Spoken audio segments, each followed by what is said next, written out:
নমস্কার। অনেকেই জিজ্ঞেস করেছেন যে রেন্টেড প্রপার্টি বিক্রি করা যায় কিনা।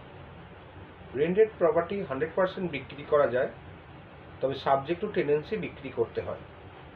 টেনেন্টরা কোনো বিক্রিতে বাধা দিতে পারেন না, কারণ প্রপার্টিটা তার নয়, সে স্বত্বভোগী, সেটা হচ্ছে ভাড়াটিয়া স্বত্বভোগী।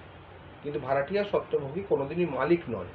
সুতরাং প্রপার্টির যে অরিজিনাল মালিক তিনি রেন্টেড প্রপার্টি বিক্রি করতেই পারেন, তবে সেক্ষেত্রে তিনি কিন্তু সেই রকম দাম পাবেন না।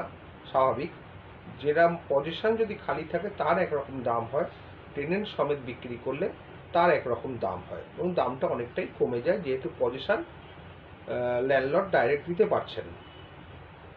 এবং সবসময় যিনি কিনবেন তার উচিত টেনেন্সি এগ্রিমেন্ট কিছু থাকলে বা রেন্ট বিল থাকলে সেইগুলো সেল ডিডের মধ্যে লিখে দেওয়া যে সাবজেক্ট টু টেনেন্সি কিনছেন।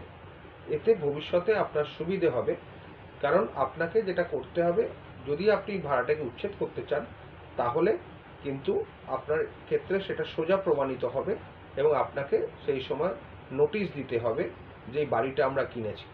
যদিও লেটার অফ অ্যাটর্নমেন্টটা দরকার, যে ল্যান্ডলর্ড টেনেন্টকে নোটিশ দেবেন যে আমরা এই বাড়িটা বিক্রি করে দিয়েছি অমুক লোককে, তুমি আজ থেকে তাকে ভাড়া দাও। এটাকে বলা হয় লেটার অফ অ্যাটর্নমেন্ট। এই লেটার অফ অ্যাটর্নমেন্টটা খুবই জরুরি, না হলে টেনেন্ট জানতে পারবেন না যে তার প্রপার্টিটা কে কিনেছে।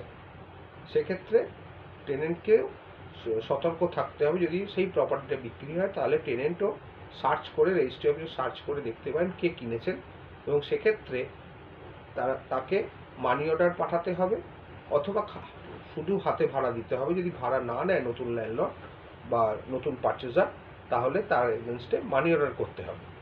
মানি অর্ডার যদি না করেন তাহলে কিন্তু আপনারই লস এবং সেটা ডিফল্টারের গ্রাউন্ড হয়ে যাবে। সুতরাং নিজেকে বাঁচার জন্য অবশ্যই নতুন ল্যান্ডলর্ডের নামে বা নতুন পারচেজারের নামে মানি অর্ডার করবেন। সে যদি হাতে হাতে বিল নেয় ভালো, নাহলে মানি অর্ডার করে নিজের টেনেন্সি রাইটটাকে বাঁচিয়ে রাখবেন, না হলে ভবিষ্যতে কিন্তু আপনাদের অসুবিধে হতে পারে।